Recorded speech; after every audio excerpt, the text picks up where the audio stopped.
Hi കൂട്ടുകാരെ, ഇന്നത്തെ പുതിയ വീഡിയോയിലേക്ക് സ്വാഗതം. ഇന്ന് ഞാൻ എൻ്റെ ഒരു പരീക്ഷണമാണ് കേട്ടോ.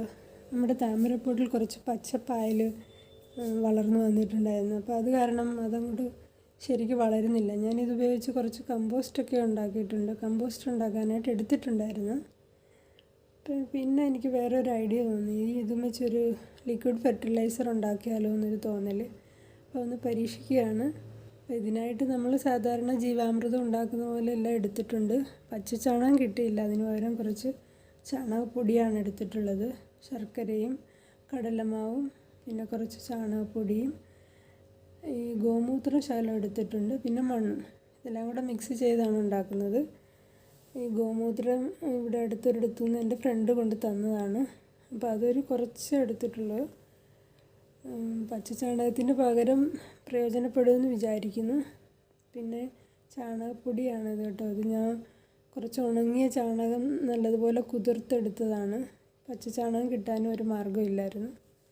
പിന്നെ നമ്മുടെ ആ പായൽ ഇത് ഞാൻ കുറച്ചൊന്ന് മിക്സിയിലൊന്ന് അടിച്ച് ഗ്രൈൻഡ് ചെയ്ത് ഇടണമെന്ന് വിചാരിച്ചത്, പക്ഷേ അങ്ങ് ഡയറക്റ്റ് ഇട്ടത്. പിന്നെ നമ്മുടെ കടലമാവും കുറച്ച് ശർക്കര എടുത്തിട്ടുണ്ട്, കടലമാവും എടുത്തിട്ടുണ്ട്. അതെല്ലാം കൂടെ മിക്സ് ചെയ്ത് മണ്ണും നമ്മുടെ കെമിക്കലൊന്നും ചേരാത്ത നല്ല ചെടിയുടെ ചുവട്ടിൽ നിന്ന് എടുത്ത കുറച്ച് മണ്ണാണ് കേട്ടോ. അപ്പോൾ അതെല്ലാം കൂടെ മിക്സ് ചെയ്ത് വയ്ക്കുകയാണ്. എങ്ങനെയായി വരുമെന്നൊന്ന് നോക്കാം. കടലമാവ് ഇടുന്നത് പിന്നെ ഇതിലുള്ള സൂക്ഷ്മാണുക്കൾക്ക് ഭക്ഷണമായിട്ട് ആകുമെന്ന് പറയുന്നുണ്ട്. അപ്പോൾ ഇതങ്ങനെ അത് കഴിക്കുമ്പോൾ ഇത് സൂക്ഷ്മാണുക്കളുടെ എണ്ണം കൂടുകയും അത് നല്ലൊരു ഫെർട്ടിലൈസറായിട്ട് പ്രവർത്തിക്കുകയും ചെയ്യുമെന്ന് കേട്ടിട്ടുണ്ട്. അങ്ങനെയാണ് ഞാനിത് ഉണ്ടാക്കാമെന്ന് തീരുമാനിച്ചത്. എന്തായാലും നോക്കട്ടെ, കുറച്ച് ദിവസം വെച്ചിട്ട് നമുക്കതിൻ്റെ റിസൾട്ട് എന്താകുമെന്ന് നോക്കാം. മഴക്കാലം ആകുന്നതിന് മുമ്പ് ഇത് ഉണ്ടാക്കണമെന്ന് വിചാരിച്ചാണ്, പക്ഷെ നടന്നില്ല. പിന്നെ ഇത് ലിക്വിഡ് ഫെർട്ടിലൈസറല്ലേ, നമുക്ക് ഡൈല്യൂട്ട് ചെയ്ത് ചെടികളിൽ സ്പ്രേ ചെയ്യാനും നല്ലതാണ്. മഴക്കാലമൊക്കെ ആകുമ്പോൾ ഒരു കീടനാശിനിയായിട്ട് ഉപയോഗിക്കാമെന്ന് വിചാരിക്കുന്നു. നോക്കട്ടെ, എന്തായാലും റിസൾട്ട് നിങ്ങളെ അറിയിക്കുന്നതായിരിക്കും. അപ്പോൾ ഇന്നത്തെ വീഡിയോ ഇത്രയേ ഉള്ളൂ.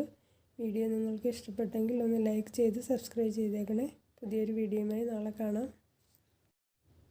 ഇതിൻ്റെ കൂടെ ഞാൻ കുറച്ച് വെള്ളവും കൂടെ ചേർത്തിട്ടുണ്ടായിരുന്നു കേട്ടോ, അത് പറയാൻ വിട്ടുപോയി. അപ്പം പ്ലാസ്റ്റിക് ഈ ഡക്കൺ കൊണ്ട് അടച്ചേക്കുകയാണെങ്കിലും പിന്നെ ഞാൻ ഇത് തുണിയിട്ട് കെട്ടാനിരിക്കുകയാണ് കേട്ടോ.